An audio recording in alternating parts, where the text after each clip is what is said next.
So, welcome, first of all. This is our second evening here, and we've had some very, very interesting discussions last night, and we hope to be able to continue with tonight on the interesting part. And before I start with the first question, I have to go back to my own youth, or rather when I was around 30, and I had just met Isabella and decided that I wanted to be a painter. You haven't heard this, have you? No.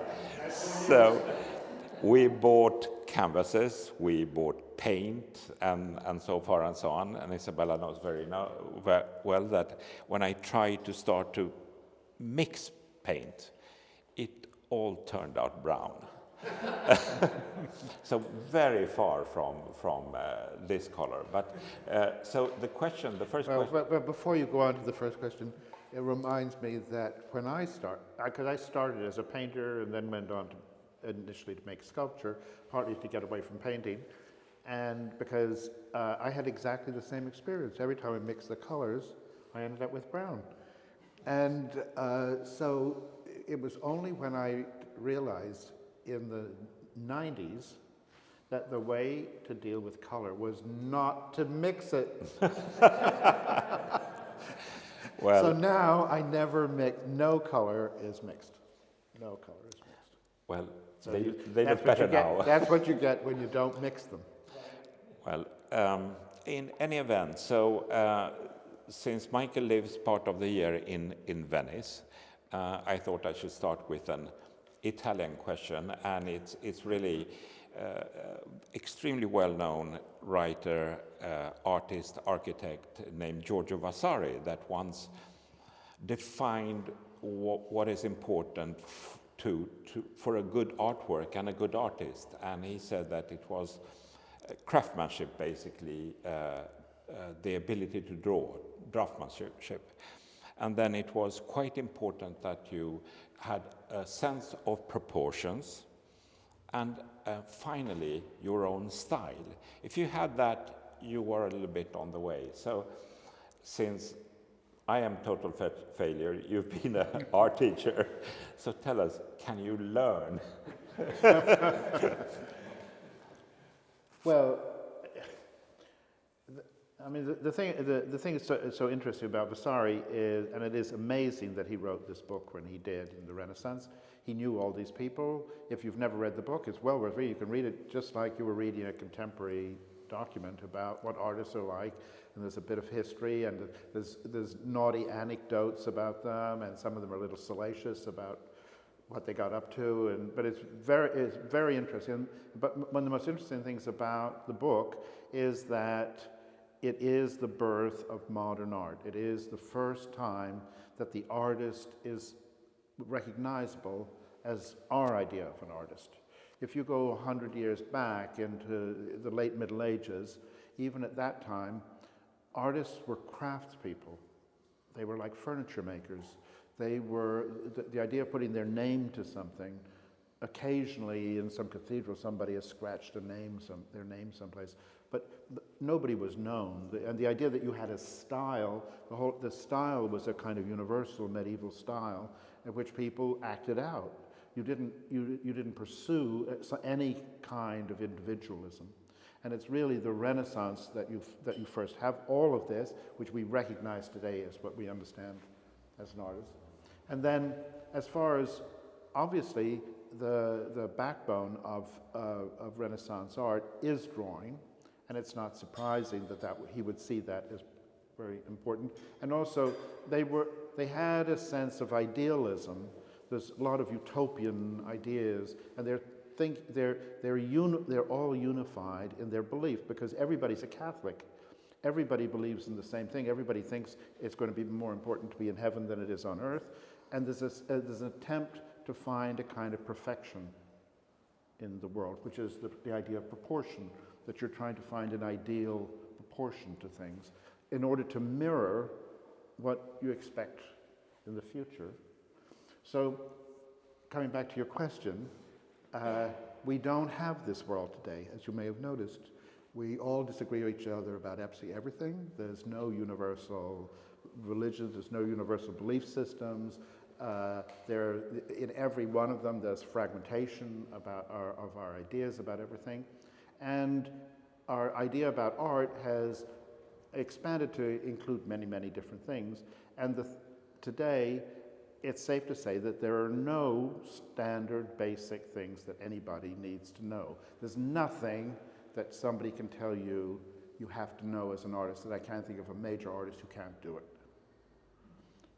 The idea that that somehow some things are neutral, that you can kind of learn the neutral things and then go on to the other things, that doesn't work either. The problem with learning too many neutral things is that you learn to be neutral. You know, what you learn is what you learn, and very often what you learn is not the thing you think you're learning. I always think in all education, the thing that you learn is the structure of how you're being taught. Much more important than the content of the teaching. That's one of the reasons why everybody's had the experience of in school, I think, of a class where there was a teacher of a subject in which you were no good and not interested, but you had a fabulous teacher and you got better. You know, it's something. That's because, and it was the methodology of that person that was attractive to you. Not that the subject became more attractive, but it became more accessible to you because of the. So I think this is a character. This is so. The answer. I mean, I think you can learn anything, and you can learn what you need. What's very important is to learn to what you need to know when you need to know it.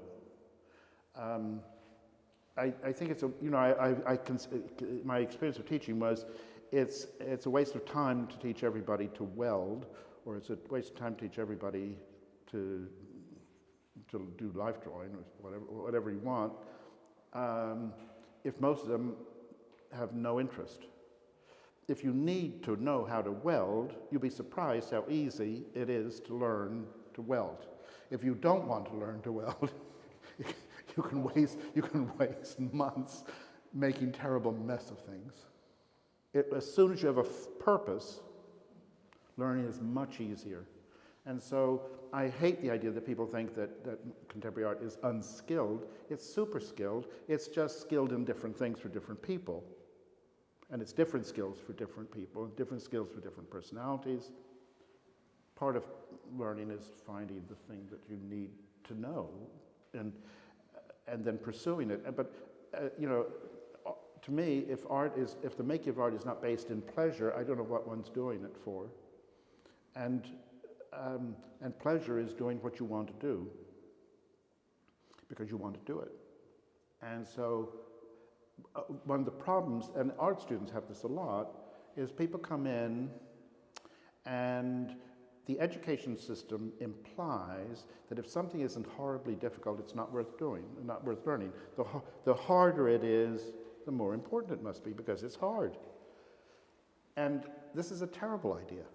This is just a terrible idea because what I saw with people coming into art school was people come in and they're very good at something,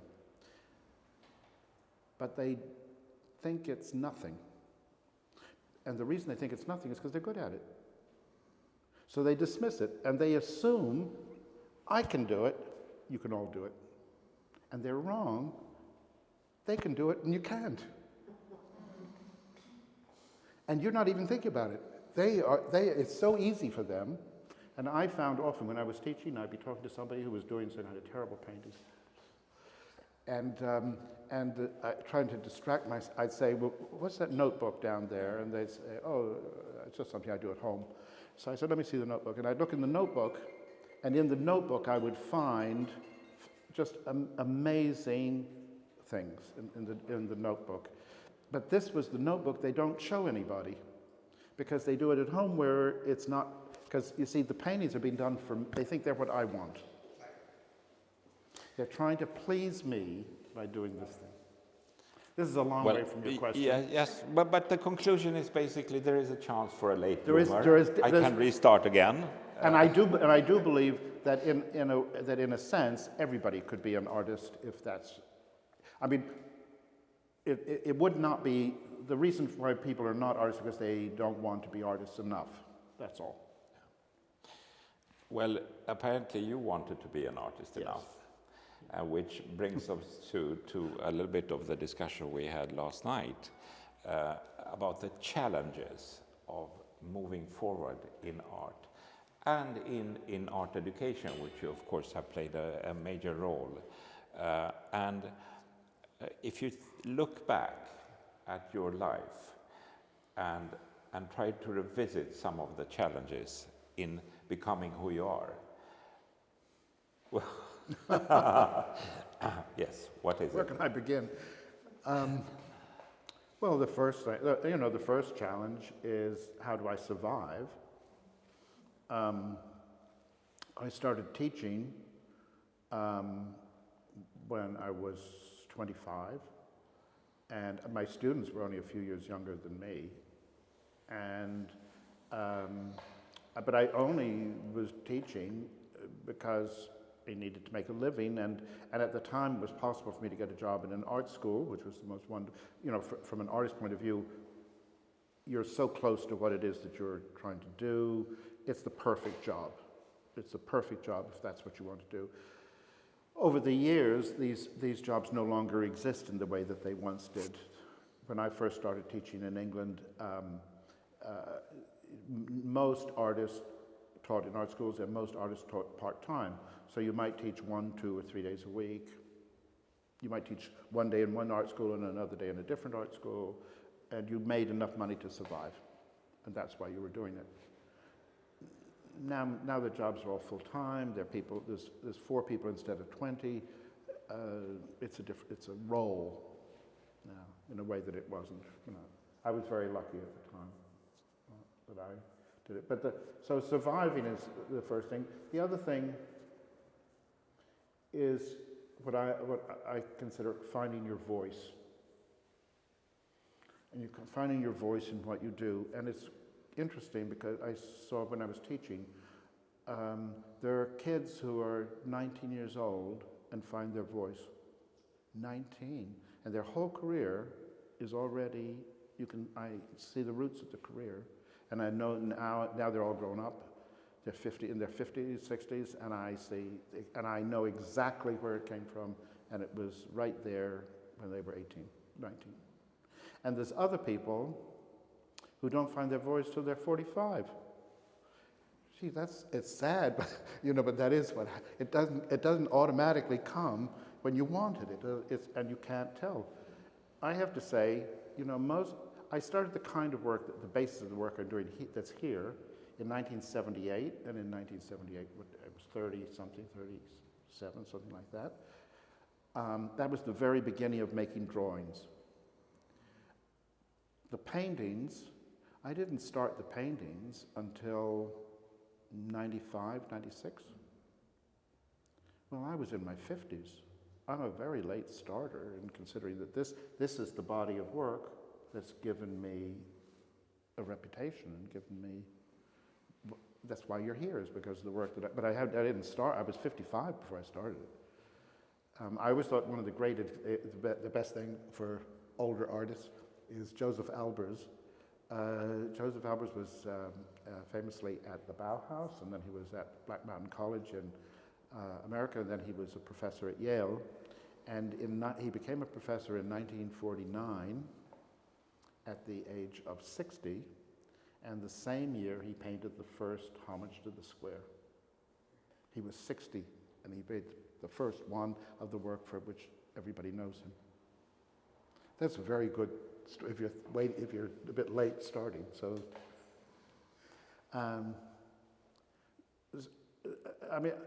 the thing is, if you there's so many things to do with being an artist. I mean, there's luck, and there's who you meet, and who you are in contact, who your fellow artist is unbelievably important, who you go to school with. It's interesting when people ask me about my own student time, I'm much more likely to tell you the names of the people who were students with me than I am to tell you who taught me. I hardly ever mention them. But I tell you who I was a student with, you know, and that gives you a sense of what I learned. You know. And it is true that you learn enormously from the cohort of people who you grow up with, who you work with, and when you're all at the same kind of level of beginning. Of course, as life goes on, things change. Some people survive better than others, and some people thrive in one way and different in another way. Some people are ambitious in some way and different. And differences appear. But in that first thing, that can be very, very important. So from what I read into it, your fellow students, you were competing with in a way, looking at what they were doing and so on. Then you later became a professor to some of the most successful artists that live today, and taught them the basics of what has become their success. Did you ever envy them? This? Well, I'd be inhuman if I didn't say there was a certain degree. But I have to say, I never felt although I know other people who do, so I recognize it. I never felt seriously jealous about the success of anybody I taught or of my friends, because I have a kind of sense that everything that happened to them was good for me. I saw me reflected, that I was getting a bit of reflected thing here out of that. It didn't hurt me that they were all becoming famous, and I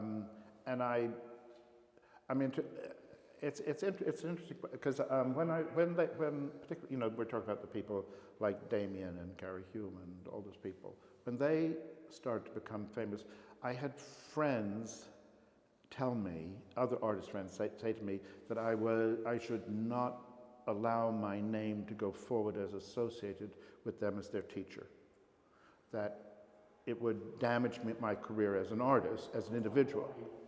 Well, because it would be seen, it put you into a secondary position, And I can tell you that is true. And I was patronized by an endless number of people during the 90s. Who were, I would meet people who would spend an hour and a half talking to me about the people I taught and never ask me one question about myself.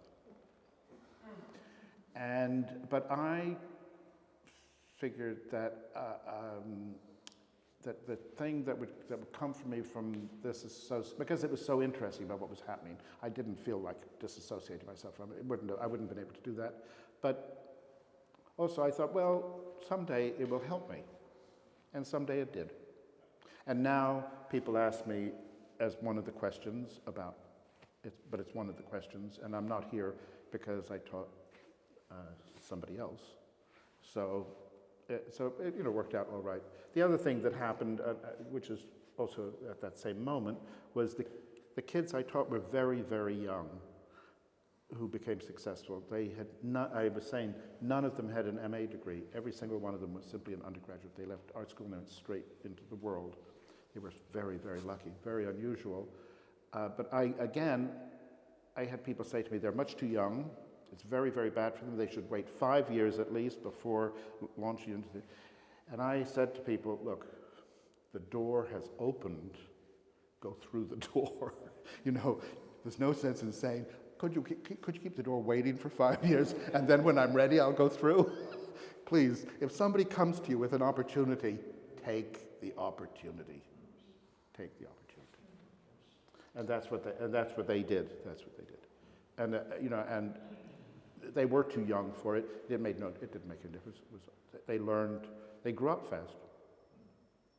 They learned to cope with this. Well, this brings us to another question that I think we have discussed a little bit, and that is, where are you going? Where do you think you're going? And my reflection was, as we drove from the airport, we talked about COVID, and Michael said that, well, it was too early for me to die. I didn't want to die. I had so much to do. What exactly did you have more to do? Well, I've been lucky in the sense, I suppose many artists feel like this. I feel I'm not satisfied with what I've done. I mean, is this all you can do? Can it get better? Can it do more? And so I've kind of kept, that's kept me going over many, many years of thinking it's something is just around the corner.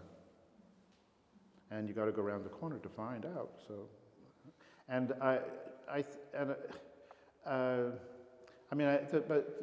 there are various things. I have to say, I have an apartment in Venice, which I got 3 years ago, and it's 600 years old.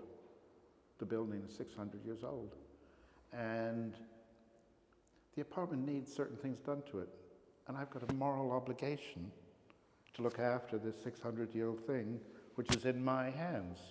I want to pass it on better, and I'm not finished doing that either.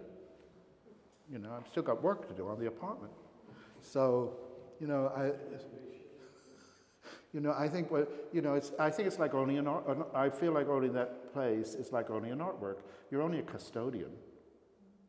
You don't actually own them. They're just passing through your hands in order to go on to the next person. If the work is lucky, if the work is worth it. When I was very young, one of my first teachers was a Colombian painter, and he painted with oil paint directly on canvas. This is absolutely not done because oil paint rots canvas. It's a chemical fact. It just eats away the canvas. So I said to him, I read that you're not supposed to do that. And he said, if my work is worth preserving, people will figure out how to save it. And if it isn't, it'll just rot. That'll be all right too. Well, that, of course, brings us into another related question to your art. And in our discussions during the last period of time, I was a little bit, you could almost say shocked when you were looking around and saying that the works are abstract. And actually, to me, they couldn't be more figurative. But would you define what you meant with that, and also define a little bit about your working process, how these works come alive? Well, the first thing to say is I only draw recognizable things. If you look around the room, you can name every single thing instantly. You don't need to speculate. I don't draw weird bits of plumbing and things like that. I draw something, you know what it is. Because I don't want you to think about that. I draw things that you recognize. Because you recognize them, you are carrying a staggering memory image of the thing I've drawn. So I make a pair of headphones. You recognize them. You know what they are. There's no speculation there. But you know they're not that big. You know what they're for. You know what they're made out of. You know how they work. You know how much they cost.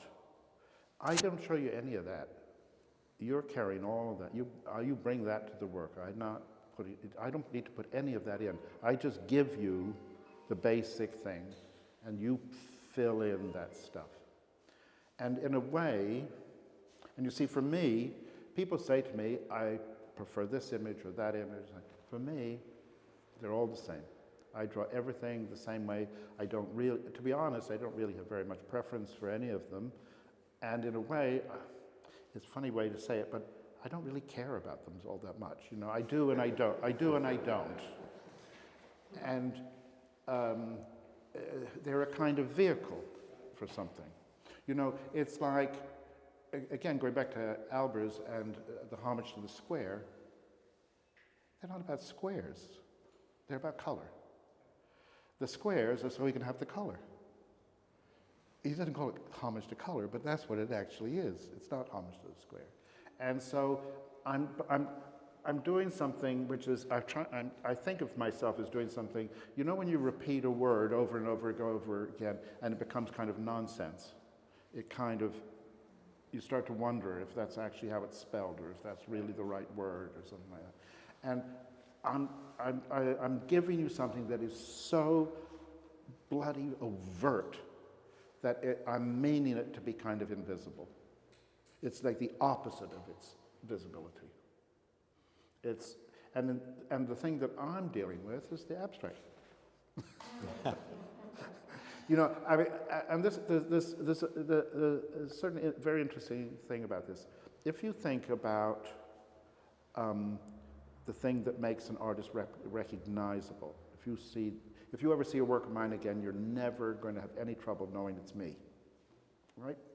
You've seen these, you're going to remember forever, okay? The thing that you will remember about the work is not the thing that's interesting to me. That's the thing that's there. It's like Vermeer. You know Vermeer. If you really want to look at a Vermeer, it's not the idea that we bring to it. It's you have to actually look at what he is doing is what's happening in each one of them. His interest is somewhere else. But we need the other thing to hold them all together. We need this as a way of recognizing the body of the thing. But the thing that person is, how do I spend my time? When you look at an artist's work, how does the artist spend his time? I said that to students. How are you spending your time? The thing you're spending your time on is the thing that's important. Why would you spend your time if it wasn't important? You get through the other things quickly in order so you can spend your time. So that's how. And the actual production, it all we've understood. It's all starting with drawing. Yes. But how did this painting come alive? What happens? I do all the drawing for many years now. I draw everything on a computer with a mouse. I have no original paperwork at all. There are no drawings that exist. The only way there can be a drawing and as a physical thing, you have to print it, paint it, make it into a sculpture.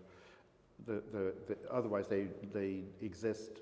The original is in the ether in the computer, and so I have hundreds and hundreds of drawings of objects, and when I'm going to make a painting, I make a drawing and then project the drawing onto a canvas that's been painted black. And then there's a special tape that I use, which is unlike any other normal tape. It is designed to make curves.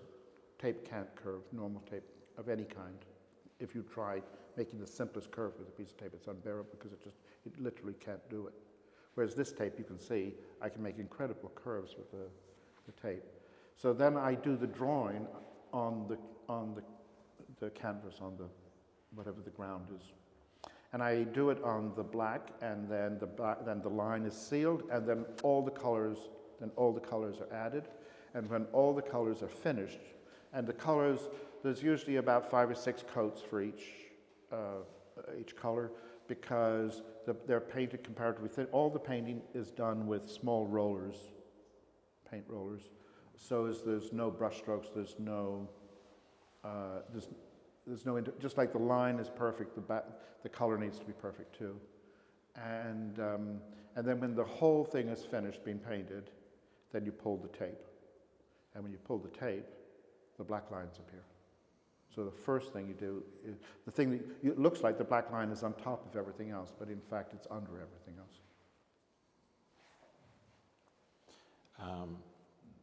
And related to that and your technique, and it's really one-off that you have developed. I know that in our telephone conversations, which have been numerous,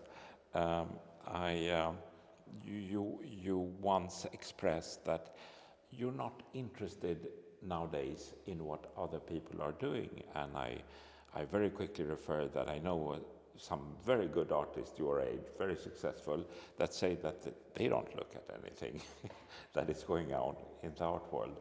How come, and how valid is that? I mean, it's partly because it's obviously to do with age, and it's to do with my work has its roots in the 60s and 70s. It may have had its life starting in the 90s, but it's the basic core of values and ideas and things that underlie my own thinking. They're all things from that period. The longer time goes on, the more separated you are from that period, and the more the young have no experience of that period. They don't respond. If they're the same generation, you respond to the same thing or the same. You can be confident about the same thing. As you have 1, 2, 3 generations separating yourself from what's going on, it gets harder and harder to be interested. I find there's been also changes in the way artists work and the kind of work that people do. I find a lot of it boring, and I mean, one of the things that I've always loved about painting is such a fabulous thing, because you can walk in and like it in 1 second, and you can also hate in 1 second. If you want to leave, leave. You know, you don't have to hang around. With a video, you have to sit there for an hour and watch it and then think, I wish I'd left an hour ago. You don't have to do that with a painting. You can decide so quickly. It's amazing how quickly you can make a kind. It's not the only thing about a painting, and spending time with it, living with it, you learn things, you see things all the time that renew things about it. But you can make an extraordinarily sophisticated judgment very, very quickly. Unless I see something which completely catches my imagination really quick, I'm not now putting in the effort to get interested. It has to absolutely. I'm reminded. I did buy a small sculpture, and which I don't often do. Buy prints and drawings. I bought a small sculpture. It was for me very expensive. But and he's an artist maybe in his 30s, and I did buy something because I just looked at it, I thought I had to have it. You know that. Yeah. You know, I just thought, well, too bad, I just got to have it. So I have it, but that's very, very rare. But I could still do that. But when I was teaching, I had an obligation to be at a certain level engaged with the work that my students were doing, whether it interested me or not, which most of the time it did not. Well, that's only human, isn't it? And so, but I was good at being able to empathize with what was going on in a way that gave me access to the person and to the work. But now, I haven't taught for 20 years. I have no intention of ever teaching again. I don't have to do that. I don't have to have that degree of engagement with something I'm not interested in being engaged with. But then, you see, I was saying the other evening that, Francis Bacon didn't die until 1993. I had forgotten how late it was when he died. He took no interest in my work at all when I was young. What was his interest in me? Nothing. So why should I be interested in him? Yes. Well, this sort of came about. You said that I was trying to be diplomatic, but it actually it is something that I learned many years ago from a fantastic art dealer, William Aronovich, who was a Swede, and he had a wonderful way of saying, when you asked him about something that you were excited, he didn't sort of cut you at the legs. He just said, that's nothing that I'm interested in. And you knew he thought it was shit. It's very interesting to hear what you're saying. And it is true that many accomplished artists are mainly focused on their own work. And I hope you will continue to do this fantastic work. And now I think we should continue to go to dinner and continue our discussion there. Thank you, Michael. Okay. Thank you.